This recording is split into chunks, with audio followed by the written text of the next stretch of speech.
विदर्भाचा मुद्दा नेहमी भाजप कधी आणते इलेक्शनच्या वेळेस, पण दुर्दैव असं जेव्हा ते सत्तेत येतात तेव्हा विदर्भाच्या विकासाच्या बाबतीत ते कुठेही काही बोलत नाही। या विदर्भामध्ये इंडस्ट्री आली आहे का?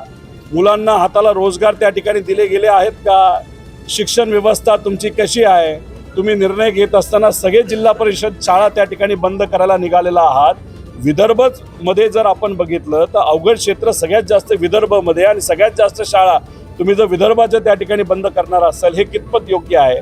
आज विदर्भामध्ये असणारा कापूस उत्पादक शेतकऱ्याची परिस्थिती ही सरकारला माहिती आहे का?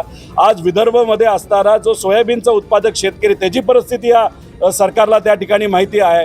धान खरेदी केंद्राच्या बाबतीतले जो काय भ्रष्टाचार त्या ठिकाणी झाला हा सरकारला त्या ठिकाणी माहिती आहे का? या बाबतीत दुर्दैवाने या अधिवेशनामध्ये न विधान परिषदेमध्ये न विधान भवनमध्ये त्या ठिकाणी कुठेही चर्चा होताना आपण बघत नाही, पण गल्लीतलं भांडण मात्र इथं विधान परिषदेमध्ये चर्चेला येतं।